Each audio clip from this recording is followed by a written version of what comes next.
E aí galera, um salve então, que bom que vocês estão assistindo aqui o meu canal. Então espero que esteja ajudando vocês aí. Bom, na última aula, né, nós iniciamos falando de história. Estávamos comentando, né, sobre o conteúdo do mundo, né, pós Primeira Guerra Mundial, ou seja, o período entre guerras, que vai de 1918, com o final da Primeira Guerra Mundial, até 1939. Vimos então naquela aula, na nossa primeira videoaula, né, os Estados Unidos eles saem da Primeira Guerra, né, com uma grande potência militar, né, como um grande salvador, né, do mundo da guerra total, e também com um arsenal, né, econômico muito grande em termos da indústria, né, dos vários tipos de indústria. Bom, mas esse apogeu todo vai viver a sua crise, né, com o chamado crash da Bolsa de Nova York em 29, onde aquele modelo, né, desenvolvido pelos norte-americanos acaba ruindo, né, devido à especulação financeira, né, o consumo desenfreado, a falta de dinheiro das pessoas comprarem, enfim, tá aí a superprodução. Então isso aí nós tratamos na aula passada, tá? Mas na aula de hoje nós vamos tratar, tá, de algumas consequências dessa crise do modelo capitalista, tá? E junto com isso, que nós não aprofundamos, que é a própria origem, né? E também a estabilidade dos regimes socialistas que vão surgir na União Soviética. Então, com isso vão surgir alguns movimentos antiliberais, movimentos também anticomunistas, que nós vamos perceber que principalmente na Itália, que ela sofre um momento difícil no período pós Primeira Guerra Mundial, e a Alemanha, né, colocada em situação muito ultrajante, né, com o Tratado de Versalhes.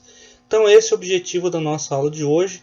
Inicialmente nós vamos assistir um pequeno videozinho, né, que é um clássico do cinema, que se chama O Grande Ditador, um pedacinho ali onde o Chaplin, com a sua genialidade, né, vai fazer na realidade uma metáfora, né, ao nazismo alemão e até mesmo ao fascismo italiano. Então vamos assistir um pedacinho.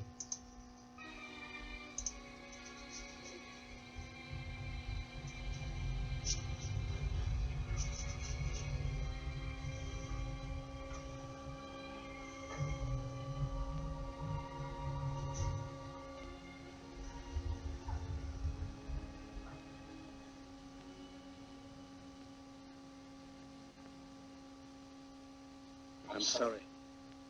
But I don't want to be an emperor. That's not my business. I don't want to rule or conquer anyone. I should like to help everyone if possible. Jew, Gentile, black man, white. We all want to help one another. Human beings are like that. We want to live by each other's happiness, not by each other's misery. We don't want to hate and despise one another. In this world there's room for everyone, and the good earth is rich and can provide for everyone. The way of life can be free and beautiful, but we have lost the way. Greed has poisoned men's souls, has barricaded the world with hate, has goose-stepped us into misery and bloodshed. We have developed speed, but we have shut ourselves in. Machinery that gives abundance has left us in want.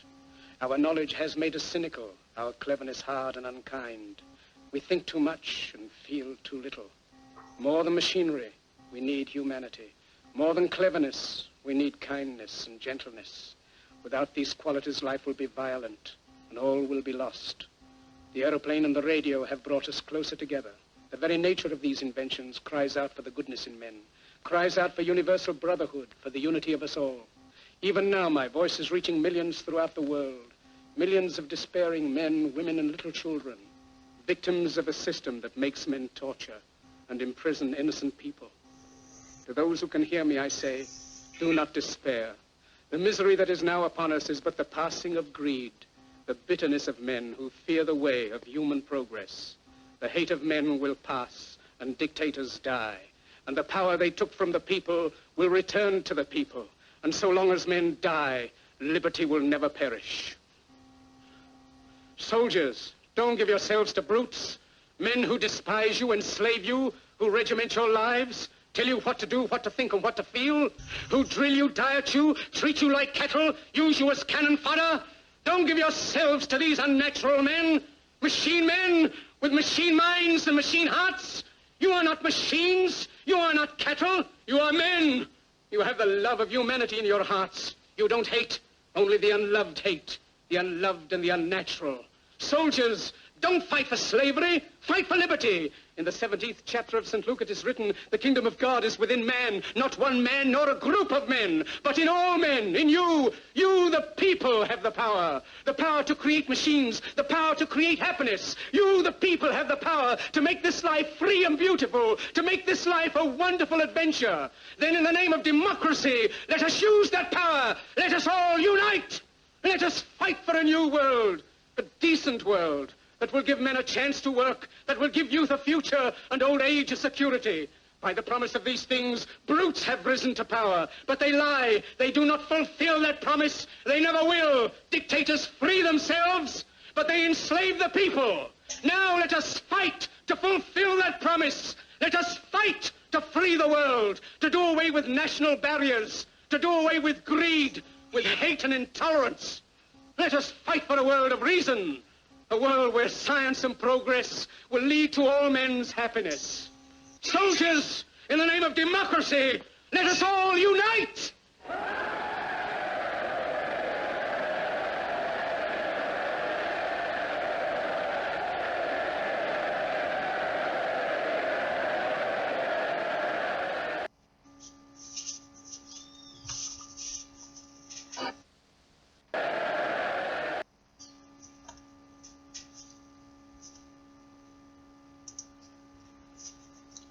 Então, pessoal, né, apenas usei o filme do Chaplin aqui, né, para designar para vocês, na realidade, né, o momento, né, que se vive, né, nesse período entre guerras, na real, aonde se percebe, né, onde nós podemos perceber o avanço, principalmente, do nazifascismo. Então é isso que a nossa aula de hoje, né, na nossa videoaula, a gente vai procurar tratar, tá? Então, na realidade, é uma grande luta pela vida, né, com esses regimes totalitários, massacrantes, né, que vão massacrar a população, e também uma luta, né, para a preservação da democracia, né, diante, né, de um inimigo, vamos dizer assim, representado pelo comunismo, tá, e a sua forma totalizante, e por outro lado, né, de regimes extremamente ditatoriais, que nem o fascismo italiano e o nazismo alemão. Vamos lá então. Tá? Então, junto com isso vai emergir, né, figuras, né, como Hitler, como Mussolini, né, no período logo imediato ao pós-guerra, né, e todo aquele abalo e a crise, né, do sistema capitalista e o avanço do comunismo na União Soviética. É lógico que o Hitler, né, vai se transformar uma figura emblemática, né, por tudo que ele causou, né, ao mundo, né, a caça aos judeus, enfim, que nós iremos trabalhar. Mas o fascismo italiano com Mussolini também não foi diferente. Então, o cenário que nós vamos ter então? Então nós vamos ter o avanço dessas ideias ou ideologias autoritárias, centralizadoras. Então, na década de 20, então, alguns países da Europa vão iniciar, né, um processo caracterizado pelas chamadas crises das democracias liberais. Foi o que aconteceu na Inglaterra, na França, abaladas, né, pelo cenário da Primeira Guerra Mundial. Tá? Na própria Alemanha, que vai se colocar numa situação extremamente complicada, com um índice inflacionário absurdo, tá? Então um desgaste social muito grande. Tá? Então essas lideranças, né, elas emergem, né, nesse contexto histórico. Então essa crise, na realidade, ela vai influenciar, como nós percebemos, uma remodelização, vamos dizer assim, um novo modelo, né, do capitalismo e o próprio recuo do capitalismo, do liberalismo. Como então vai propiciar o quê? A ascensão desses regimes totalitários que vão tentar reorganizar esses estados, né, sob a bandeira, né, de um socialista xenófobo praticamente. Tá? Então isso aí vai atingir não só a Itália como a Alemanha, que são mais evidentes, mas outros países europeus também. Então os elementos que vão caracterizar esse chamado totalitarismo, ou seja, esse estado total. Tá? A ideia de um partido único, isso aí a gente vai ver, tá? Tanto na Alemanha como na Itália, na própria União Soviética. A ideologia oficial do Estado, né? Uma ideologia totalizadora, centralizadora. O Estado onde a polícia ela vai estar invadindo tanto o lado privado, né, como o público das pessoas, a própria propaganda do Estado, né, a própria propaganda do Estado, né, de se autopromover, né, com medidas econômicas, políticas, invadindo no aspecto cultural, educacional, e a própria intervenção econômica, né, da forma como o Estado vai conduzir isso. Tá? Isso aí nós vamos ver na aula de hoje. Bom, eu começo a nossa aula, após essa parte introdutória, citando, né, para quem assistiu às minhas aulas de Sociologia, onde eu mencionei bastante a figura, né, da Hannah Arendt, uma grande filósofa, né, ela faleceu em 75, então ela nasceu em Linden, na Alemanha, tá? Então ela tem uma origem judaica, foi bastante perseguida pelo regime totalitário nazista, mas se transformou em uma das principais pensadoras do século XX. A Hannah Arendt, então, ela vai falar um pouco sobre alguns trabalhos dela, né? Tem um livro que se chama Do Totalitarismo, aonde ela vai colocar a ideia do Estado totalitário. Então ela vai propor um conceito de totalitarismo, né? E o que vem a ser o totalitarismo? Tá? A própria palavra já diz total com autoritarismo. Então vai definir então os estados autoritários que surgiam na Europa no período entre guerras, como o nazismo, né, na Alemanha, o fascismo na Itália e o próprio bolchevismo na Alemanha. Tá? Isso não impede que esses estados totalitários vão se resumir somente a esses 3 estados. Tá? Vocês vão ver que não. Bom, para Hannah Arendt, nesses países, o Estado teria imposto a ideologia do regime à sociedade tanto no âmbito público como privado, exercendo um controle total sobre a população. Ou seja, mesmo que nas instituições estatais, na polícia, tá, na educação, a vida das pessoas também era vigiada constantemente e regrada, né, dentro das suas próprias residências. Então é um pensamento forte, né?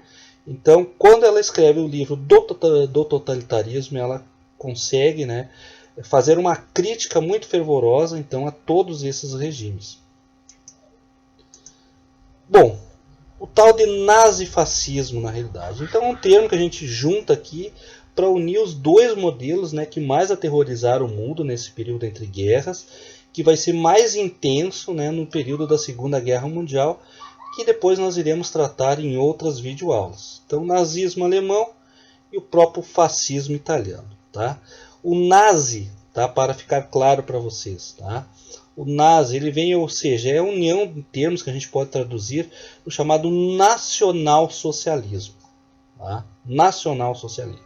Agora, o fascismo vem também de um nacionalismo exacerbado, né, fanático, tá? Mas o fasci, na realidade, vem de movimento, vem de, poderíamos assim usar o termo de combate, ou seja, de combatentes contra o comunismo, de combatentes contra o liberalismo, ou seja, praticamente, tá, uma organização paramilitar. Então, o militarismo ele tem assim, ó, uma importância vital nesses dois regimes. Tá? Aí surge a figura, né, na Itália, né, no pós-Primeira Guerra Mundial, do Benito Mussolini, tá? Um militar importante, tá, que vocês vão ver agora à frente. E de outro lado, né, o Hitler. Hitler também que foi militar. Né? Por incrível que pareça, né, a família do Mussolini é ligada, né, ao próprio socialismo operário, até mesmo ao Partido Comunista. Enquanto que o Hitler, né,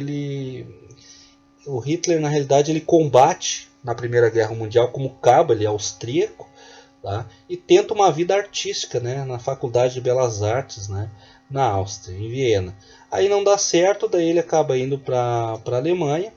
Tá? E um detalhe importante, ele é ferido, né, na Primeira Guerra Mundial e é condecorado, né, com uma das mais altas condecorações, né, feitas pelo exército alemão. Ele combate pelo exército alemão. Tá? Bom, o nazifascismo, então, qual é o conceito que nós podemos utilizar aqui para ficar mais didático e compreensível para vocês?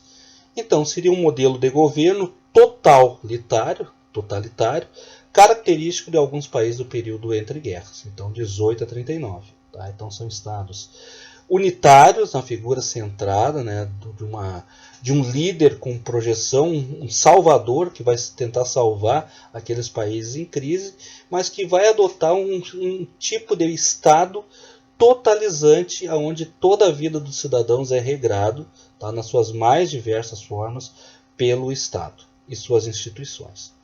Bom, podemos dizer que é um regime ditatorial onde o Estado, na realidade, ele não dá voz e não dá vez, ele passa a controlar a sociedade e o indivíduo acaba sendo submisso, tá, aos ditames do Estado.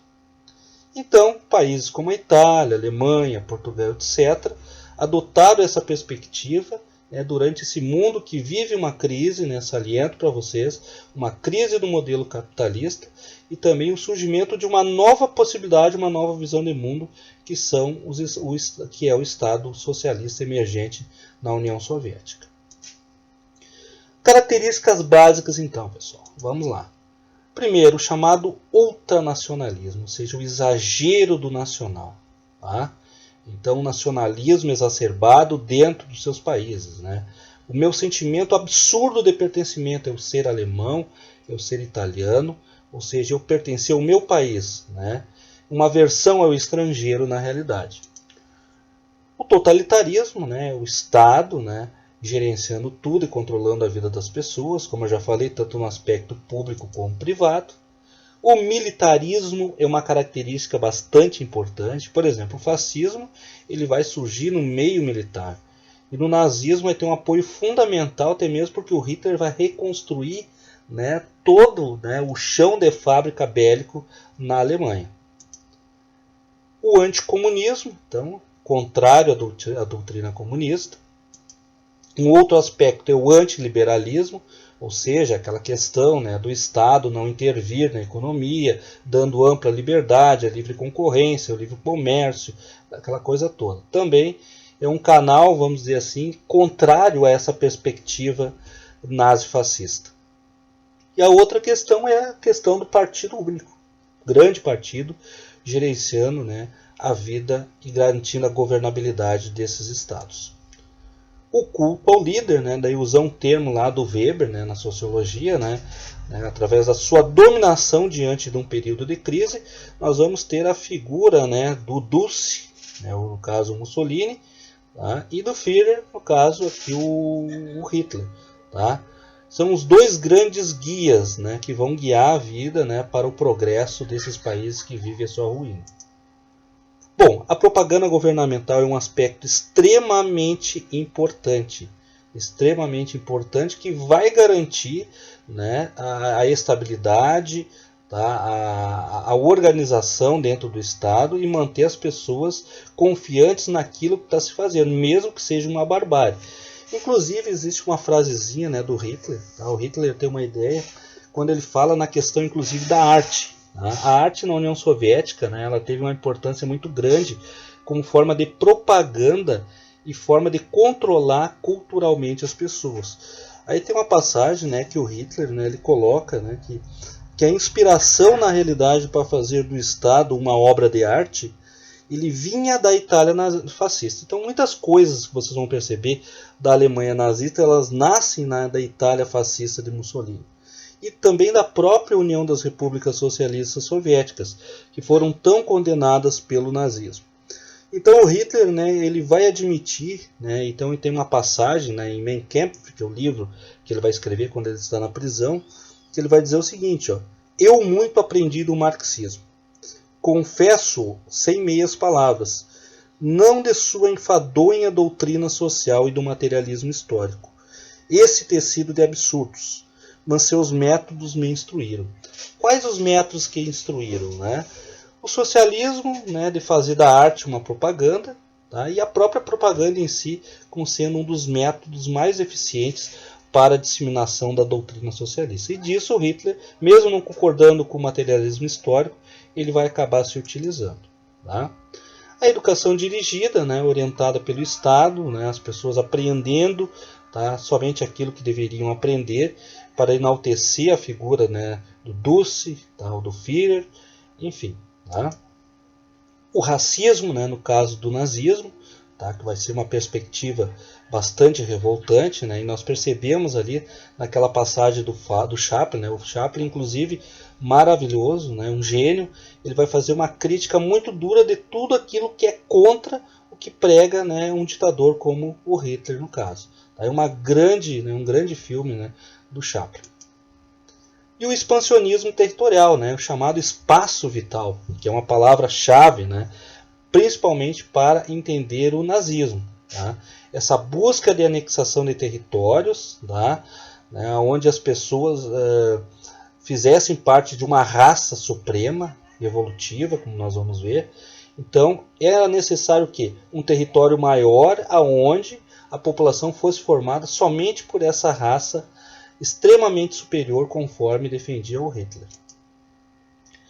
E o corporativismo, essa relação, né, que na realidade vai se estabelecer entre os patrões e empregados. E por ironia, né, esses dois partidos, tanto o partido fascista italiano, né, como o partido nazista alemão, eles vêm da classe operária, né, com uma perspectiva de melhoria de condições para essa classe. Então essa união entre trabalhadores e patrões, né, um dístico corporativista, é extremamente importante. E juntamente com a juventude, tanto a juventude fascista como a juventude hitlerista, e mais o aparato militar, é que vão dar sustentação a esses estados autoritários. Bom, prosseguindo, tá? Uma grande frase, né, dita, né, que era o modelo de Estado, né, defendido pelo Mussolini. Então nós vamos iniciar pelo fascismo italiano. Então Mussolini, né, tem uma frase que diz assim, ó, tudo para o Estado, nada contra o Estado, ninguém fora do Estado. Ou seja, tudo era voltado à política de Estado. Ninguém poderia ser contra o Estado. Não sendo contra o Estado, todos seriam o quê? Protegidos pelo Estado. Tá? Lógico que aqueles que não representassem uma ameaça ao Estado. Tá? Bom, o fascismo italiano, então, algumas características. Tá? Então, o surgimento, né, da palavra dos fácios de combate, né, como eu falei, em 1919. Então, seria um grupo de combatentes liderados pelo Benito Mussolini. Tá? Que o objetivo desse grupo, né, de combate, uma milícia armada, tá? Um grupo paramilitar, como vocês queiram, servia o quê? Para reprimir os movimentos populares sociais com extrema violência. Tá? Então, eles formavam tropas fardadas, tá? Todas de preto, onde eles foram apelidados de camisas negras. Vocês vão ver que no nazismo, né, eram os camisas pardas, então é muito parecido. Então era um grupo paramilitar, né, que combatia principalmente, né, os comunistas. Tá? Bom, eles eram apoiados na realidade por grupos empresariais, grupos burgueses, né, que tinham medo, né, dessa nova perspectiva, né, diante do fracasso do liberalismo que era o comunismo.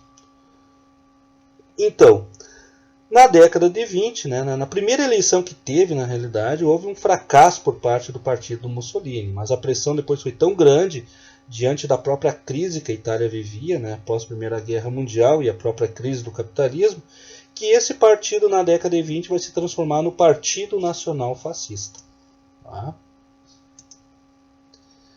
Bom, uma das regras principais, como eu vinha falando para vocês, pessoal, é a propaganda fascista, né? Propaganda que dava sustentação, tá? Dava credibilidade, que fundamentava o bom funcionamento desse regime e mantinha a submissão das pessoas.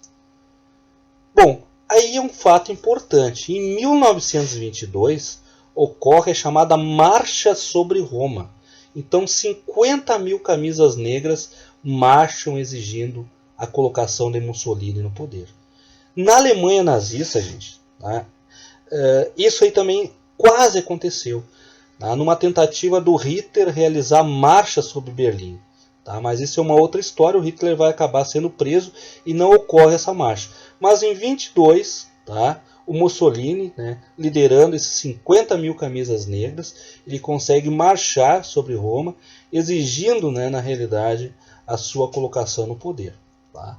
Bom, ele acaba assumindo o poder por pressão, né, em cima do rei Vítor Emanuel. E o que acaba acontecendo? Ele vai assumir o poder e implantar uma ditadura. Então, onde ele vai receber o apelido, tá? O nome, na realidade, de Duce. Tá? O líder, na realidade, traduzindo isso. Bom, Em 1929 tem outro fato importante. Então a marcha sobre Roma é importante, tá? Que vai alavancar na realidade o Mussolini ao poder, tá? Forçando o rei a colocar ele numa função praticamente de primeiro-ministro. Tá? Em 1929 nós temos o que? O Tratado de Latrão. Ou seja, foi onde se criou o Estado do Vaticano, né, próximo ali à Praça de São Pedro, né, que vai dar, na realidade, ao governo Mussolini o reconhecimento e apoio da Igreja Católica. Então, Mussolini ele vai demandar, juntamente com o Papa Pio XI, e vão acabar fazendo um acordo, né, que vai conhecer, né, o Estado do Vaticano. Então, ou seja, já tinha o elemento militar, já tinha o apoio do operariado, da juventude, tá? Conseguiu fazer com que o rei o colocasse numa função importante politicamente. Um partido forte, e agora ele conta com o apoio da Igreja Católica. Então, a partir daí, o que acontece? Né? O Mussolini vai estabelecer uma grande oposição aos seus opositores, principalmente os comunistas, com o fechamento de partidos, o controle do ensino, comunicações, uma ênfase muito grande, né, ao ultranacionalismo, patriotismo, a criação de obras públicas, incentivo à agricultura e principalmente à indústria bélica. Tá? Em 1936, então, mais um reforço ainda nessa política fascista italiana, que é o neocolonialismo, né, que é um outro assunto que em outro momento nós iremos tratar. Tá? Um deles é a invasão da Etiópia, né, onde a Itália vai acabar anexando, né, outros países. Aqui uma foto, né, do Mussolini com seus apoiadores, né, durante a marcha, né, dos Camisas Negras, né, a marcha sobre Roma, lá em 22. Tá? O apoio militar sempre fundamental para a manutenção do regime do Duce. Assinatura, né, do Tratado de Latrão, né, aqui a figura do Papa Pio XI. Bom, retomando então, pessoal. Então, o regime fascista, podemos dizer que foi permeado pelo uso do terror da violência, os Camisas Negras, o corporativismo, como eu falei para vocês, essa aliança entre patrões e trabalhadores, né, com controle muito grande sobre a classe trabalhadora, a Carta do Trabalho, que foram na realidade conquistas trabalhistas, tá, por parte dos trabalhadores, que era uma forma, né, que o Mussolini ele tinha de manter o controle sobre os trabalhadores. Tá? A proibição de organizações sindicais e a proibição de greves, ou seja, a contestação por parte da classe trabalhadora já tinha sido tomadas as providências necessárias dentro do regime fascista. Aqui os jornais do mundo inteiro, né, começaram a divulgar informações. Né, aqui o Jornal do Brasil, né, lá dos anos 30. Tá, olha aqui a manchete: os fascistas dominam toda a Itália e o senhor Mussolini já organiza seu ministério. Tá? Então o mundo inteiro começou a ter as ideias, né, sendo disseminadas. E essas ideias nazifascistas elas vão acabar influenciando várias partes do mundo, não só na Europa, inclusive aqui na América Latina. O Brasil, no caso, que na nossa videoaula 13 em relação a esse assunto nós iremos ver. Tá? Bom, o culto ao Mussolini. Né? Então, em toda a Itália, estátuas, formas de saudação. Tá? Então, o Duce passou a ser venerado pela população italiana. Isso só vai acabar, na realidade, no período após a Segunda Guerra Mundial. Bom, o que falar do nazismo, então? A ascensão de um regime que foi buscar suas bases também no anticomunismo, no antiliberalismo, mas uma cópia, tá, macabra, inclusive, do fascismo italiano. Se o Mussolini tinha uma frase interessante, né, o Hitler não ficou para trás, né, gente? Então, ó, tu não és nada, teu povo é tudo. Tá? O nacionalismo exacerbado, o Estado sendo reconstruído por uma figura, né, legitimada ou não, né, pelo poder, e os rituais e os simbolismos criados pelo nazismo para levantar uma Alemanha arrebentada, né, na pós-Primeira Guerra, arrebentada e humilhada. Tá? Bom, nazismo alemão então. O nazismo alemão sempre buscou, né, a sua inspiração, vamos dizer assim, no fascismo italiano. Então Hitler e o próprio Mussolini eram muito próximos. Bom, vamos avançando então, gente. Próximo passo, então, né? Qual foi a situação da Alemanha após a Primeira Guerra Mundial? A Alemanha, após a Primeira Guerra Mundial, ela vai organizar a chamada República de Weimar. Por que Weimar? Weimar era uma cidade, na realidade, onde foi feito um tratado, onde se estabeleceu uma nova organização de poder, digamos assim, de governabilidade na Alemanha destroçada, que perdeu territórios, aquela coisa toda, com o chamado presidencialismo parlamentarista. Ou seja, onde nós vamos ter a figura do chefe de Estado, tá? E a figura do chefe de governo, aquele que vai governar o país verdadeiramente. Tá? Então, vários problemas, né, que essa Alemanha vai enfrentar. Tá? O Tratado de Versalhes, questão da humilhação, as dívidas de guerra, a perca de territórios, uma inflação, tá? Que eu coloco como crise econômica, mas podemos colocar uma inflação absurda, onde as pessoas não tinham dinheiro para nada. Tá? Todas as indústrias arrebentadas, então precisavam que ser reconstruído. O quadro era esse: fome, miséria, desemprego, uma hiperinflação absurda, né, chegando a índices alarmantes ao mês, absurda mesmo. Crescimento dos grupos comunistas nas eleições, é exemplo da Itália fascista. Tá? O medo, né, dos burgueses era o crescimento desses grupos comunistas. Na Alemanha não foi diferente. Então o comunismo tem um avanço grande também. Bom, em 1919 nós vamos ter o surgimento, né, do Partido Nacionalista, tá? O Partido Nazista. Tá? Bom, semelhante, né, ao fascismo italiano. Tá? O que mais que nós podemos dizer? Vão combater as manifestações de comunistas na Alemanha. Vai ser criadas chamadas seções de assalto, né, conhecido como as camisas pardas que eu falei para vocês, que eram na realidade, né, uma cópia, né, dos camisas negras da Itália, com a perseguição a opositores, etc. Quem é que vai apoiar esses grupos? A mesma coisa da Itália, não recebeu um apoio, né, dos grupos, né, empresários, industriais, ligados, né, à burguesia, com medo do comunismo. Bom, em 1923, né, acontece o chamado Putsch de Munique, que é um golpe, né, fracassado, né, dos nazistas. Né, que o Hitler vai estar à frente, né, do partido nazista, vai tentar dar um golpe para assumir o poder, né, dentro da Alemanha. Só que ele vai acabar sendo preso, então ele fica na cadeia durante alguns meses, aonde ele vai escrever este livro aqui, ó, o chamado Mein Kampf, tá? Ou Minha Luta. Então as teses, né, que ele vai escrever, né, que vai fundamentar o modelo de Estado dele, serão escritos ali neste livro. Então ele é preso, né, como eu coloquei, ele escreve a Minha Luta, onde vai defender algumas ideias, né, absurdas, né? A superioridade racial, o antissemitismo, a ideia do chamado espaço vital, tá? Defendendo o não cumprimento, né, do Tratado de Versalhes. Tá? Então, na realidade, assim, só para vocês terem uma ideia, né, Hitler ele vai usar assim, de elementos pseudocientíficos, falsas ideias científicas, aonde existe uma raça superior. Tá?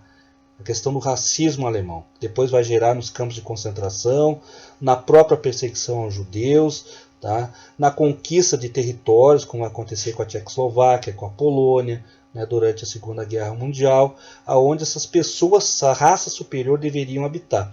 Então ele tem umas ideias malucas, pessoal, né, que ele vai escrever lá em Mein Kampf, aonde, por exemplo, assim, em linhas gerais, ele vai dizer que o mundo, que a Terra, né, foi abalado por um choque, né, com a Lua, onde as pessoas, né, onde surgiu uma nova raça, tá, uma raça formada só por homens brancos, né, com dotes físicos, propensos, né, à atividade física, aos esportes, à inteligência, enquanto teriam, né, a partir dessa raça, ela foi se reproduzindo e acabou gerando algumas raças não tão puras assim. Aí segue ele nessa perspectiva astronômica, né, usando elementos pseudocientífico, né, da astronomia, dizendo que um novo cataclismo aconteceu, onde a Lua se chocou novamente com a Terra e também gerou. Então era a necessidade o quê? Desta raça, tá, eliminar, tá, isso é a justificativa que ele vai usar para essa raça branca, chamada ariana, eliminar aquelas raças ditas como raças inferiores. Então é um evolucionismo darwinista às avessas na realidade. E além disso, então, negros, ciganos, prostitutas, homossexuais, né, seriam na realidade consideradas raças inferiores e deveriam ser mortos, pessoal. É isso, essas ideias, né, absurdas do Hitler. E também o antissemitismo, né? Então, o antissemitismo, né, era a caçada, né, às bruxas, na realidade, dos judeus. E os judeus sofreram muito depois com os campos de concentração, né? Enfim, os judeus, uma série de coisas que nós vamos ver. Bom, em 1932, né, como consequência da crise de 29, os nazistas eles vão acabar se fortalecendo e vão conquistar 1/3 do parlamento alemão, né, no Reichstag. Tá? Vamos lá. Em 33 o Hitler acaba sendo o quê? Por pressão e pela influência política, né, naquele momento de fragilidade política e econômica da Alemanha, ele acaba sendo nomeado primeiro-ministro. Bom, acontece que o chamado Palácio de Reichstag ele vai ser incendiado pelos nazistas, só que eles vão culpar o quê? Os comunistas. Então vai ser o pretexto que o Hitler vai encontrar para fechamento, tá, do Congresso, bem como que as eleições e a eliminação de todos os partidos políticos. A justificativa, né, seria que os comunistas estariam invadindo e deveriam ser severamente perseguidos, presos e mortos. Bom, em 34 Hitler é nomeado o Führer, ou seja, o guia do povo, tá? E vai proclamar chamado Terceiro Reich, ou Terceiro Império. Tá?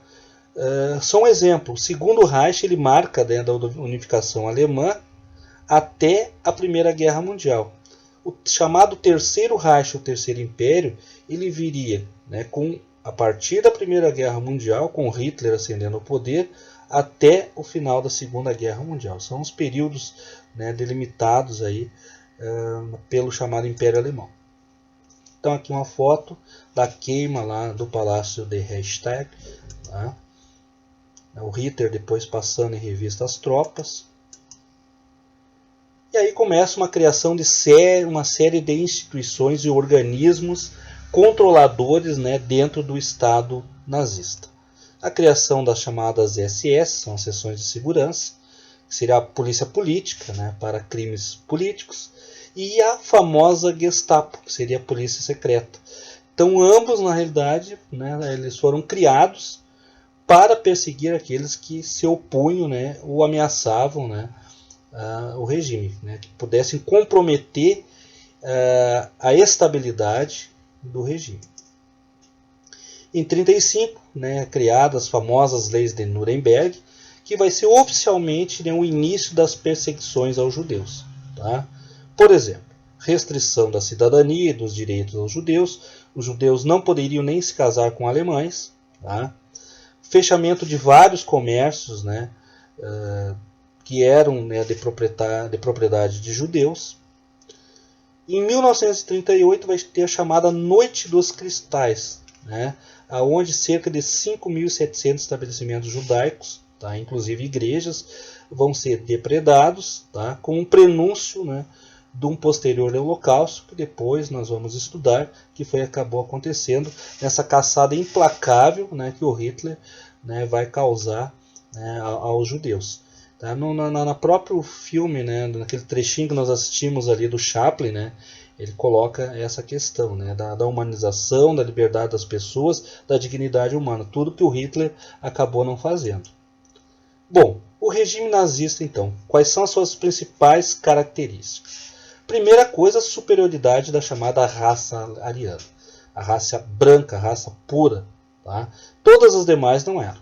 Tá? Então aquela ideia absurda que eu falei para vocês, que ele faz uma explicação científica, entre aspas, né, de por que a Terra, né, ela recebeu raças que não seriam superiores, tá? Seria uma uma degeneração da espécie humana. Então começa uma perseguição aos judeus, a ciganos, a negros, homossexuais, tudo que representasse o que? Uma degradação, né?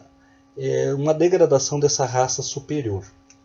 E também o chamado antissemitismo, que era o que? Aniquilar os judeus. Tá? Aniquilar os judeus. Tá? Por quê? Porque segundo Hitler, né, colocou na cabeça dos alemães que os judeus, assim, eles na realidade eles traíram Jesus Cristo. Que os judeus estavam mais preocupados dentro daquela perspectiva liberal, somente de oferir lucro. Tá? Então é essa perspectiva que vai ser colocada. Então, qualquer um que degenerasse a raça ariana era morto e era perseguido. Então a chamada doutrina do espaço vital. Tá? Ou seja, a expansão territorial para que a raça ariana ela pudesse ter uma supremacia evolutiva, vamos dizer assim. Então, por isso, depois na Segunda Guerra Mundial, a anexação da Polônia, da Tchecoslováquia, daí de outros países, e retirando, né, colocando nos campos de concentração todas as pessoas que habitavam aqueles países que não representavam uma raça superior. Aí é uma foto do Hitler, né? Bom, voltando então, pessoal. Então essas ideias nazistas, elas foram difundidas na realidade graças ao talento oratório do Hitler. Então ele tinha essa habilidade, né, de arguir, né, de proferir grandes discursos, né? Por isso que o Chaplin ali ele usa de uma forma irônica, de uma forma humanitária, tá, de uma forma persuasiva, um contradiscurso àquilo que o Hitler pregava.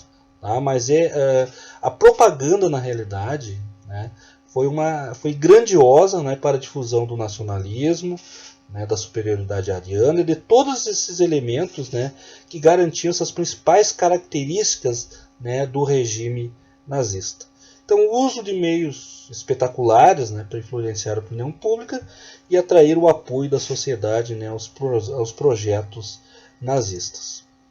Bom, a ditadura, né, ela se sustentava, como eu já falei para vocês, no Partido Unitário, no braço armado do partido, que era caçada, né, aos políticos que não estivessem de acordo com a perspectiva do partido nazista, uma polícia, né, intervindo na vida do Estado, né, e o Ministério de Comunicações e Propaganda, extremamente importante. Então a propaganda, na realidade, era uma difusão dessas ideias absurdas do Hitler, tá? Mas que para o povo alemão, naquele momento, né, que estava vivendo uma fase de melhoria das condições de vida, saindo daquela hiper mega inflação, então coube a um ministro chamado Joseph Goebbels, que recentemente, inclusive no Brasil, se criou uma polêmica em relação a um discurso, né, de Goebbels. Tá? Então ele era uma espécie de ministro das comunicações. Tá? Então, na realidade, ele defendia isso, essas ideias, né, propagava a ideia da superioridade, entrando na mente das pessoas, né, dentro de um modelo que a Alemanha conseguia novamente uma estabilidade, né, não respeitando o Tratado de Versalhes e influenciando principalmente na juventude. O Goebbels, na realidade, o Goebbels, como queiram, ele tem frases famosas. Né? Uma delas é essa aqui, ó. Temos que fazer o povo crer que a fome, a sede, a escassez e as enfermidades são culpa de nossos opositores e fazer que nossos simpatizantes repitam isso a todo momento. Tá? Então era uma estratégia utilizada pelo Estado. E a famosa frase de Goebbels, né? Uma mentira repetida 1000 vezes torna-se verdade. Então a fake news ela surge na realidade, né, com o Goebbels. Então uma mentira repetida 1000 vezes ela acaba se tornando uma verdade. E é uma realidade, né, que nós encontramos hoje em dia. Bom, o total controle da educação, né, através de cartilhas, né, reverenciando essa raça ariana, essa raça pura. Tá? Nas escolas era ensinado somente aquilo que interessava, né, ao Estado. Havia um incentivo muito grande, né, ao desporto, inclusive. Né. Então ali é uma foto, né, de crianças, né, lendo um livro didático, né, antissemita. Tá. A própria ideia, né, do trabalho também, que era muito importante, né, o desenvolvimento econômico, todos fazerem parte do Estado. Tá. E também, né, os investimentos, né, que foram feitos nos esportes, né, espaços esportivos, né, para o povo. Tá? Um exemplo disso, né, foi as Olimpíadas realizadas em Berlim em 1936. Tá? Então a cerimônia de acendimento, vocês percebam, né, que aparece mais aqui, ó, a suástica nazista do que o próprio símbolo das Olimpíadas. E a suástica, na realidade, ela tem uma característica, né? O Hitler, lá no livro Mein Kampf, ele diz, né, da onde que ele tirou esse símbolo. Ele se inspirou, né, em ideias indianas, não sei da onde. Então esse símbolo, na realidade, dá uma ideia de movimento de ação. Que movimento de ação é esse? Um movimento, tá, e uma ação de tirar o povo alemão daquela situação catastrófica e humilhante que se encontrava. Então, evolutiva, tá, numa raça superior e em prol do progresso econômico. Tá? Até teve um detalhe, né, que aparece aqui, ó, que o Jesse Owens, que é esse negro, né, norte-americano, ele vai ganhar 4 medalhas de ouro. Tá? Então, como você sabe, como eu falei, os negros também eram objeto, né, de perseguição por parte dos nazistas alemães. Aí tem uma história, né, que o Hitler, né, ele vai deixar, na realidade, né, o local onde estava sendo realizadas as provas, né, porque o Owens, na realidade, ele ganha o revezamento 4 por 100, os 100, os 200 metros e o salto em distância. Medalha de ouro. Tá? E o Owens, ele não teria, o Hitler teria saído e não entregue a medalha de ouro para ele. Mais tarde, o Owens, ele vai confessar que não foi bem isso. Tá? Então, em 3 oportunidades, o Hitler, isso nas memórias do Jesse Owens. Então, o Hitler, na realidade, ele acabou entregando, né, essas medalhas somente numa ocasião que ele não entregou. Então, o Owens, ele sai depois no livro de memórias, ele diz que ele se sente duplamente discriminado. Na Alemanha, durante os Jogos, tá, por ele ser negro, mas principalmente, por incrível que pareça, nos Estados Unidos. Aí até quando ele volta, né, como um dos grandes atletas, isso é curiosidade, tá, pessoal? Ele volta como um atleta renomado, com 4 medalhas de ouro, mas ele continua ainda morando em locais onde só era destinado aos negros. Então ele não podia escolher onde ele ia morar. E também continuava sentando no banco de trás dos ônibus coletivos nos Estados Unidos, sendo que a frente era destinada só a brancos. Além disso, né, a queixa dele, né, é que o próprio presidente Roosevelt não o recebeu na Casa Branca, né, como grande atleta que ele foi. Bom, mas isso apenas curiosidade, então não foi bem assim como alguém às vezes tenta se contar. Tá? Claro que o Hitler, com certeza, muito contrariado, mas ele acabou entregando, né, 3 medalhas de ouro ao Jesse Owens. Bom, ações nazistas, então. Como eu falei para vocês, criação de obras públicas, investimento principalmente na indústria bélica. A Alemanha vai se transformar no período antes da Segunda Guerra, né, numa grande potência bélica, inclusive exportando armamento, carros de combate para o mundo inteiro. Tá? O controle de trabalhadores, o controle das oposições, o próprio expansionismo militar. Em 1938, a anexação da Áustria. Em 1939, vai anexar a Tchecoslováquia, naquela concepção do espaço vital. Tá?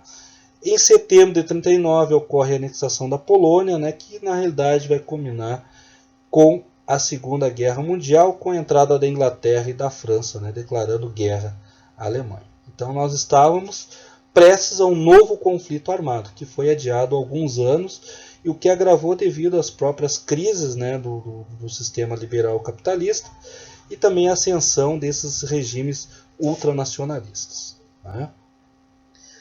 Muito bem. Esse autoritarismo, né, nós vamos ver na próxima aula, ele vai acabar se alastrando pela Europa. Pessoal, agradeço, tá, aos meus alunos, simpatizantes.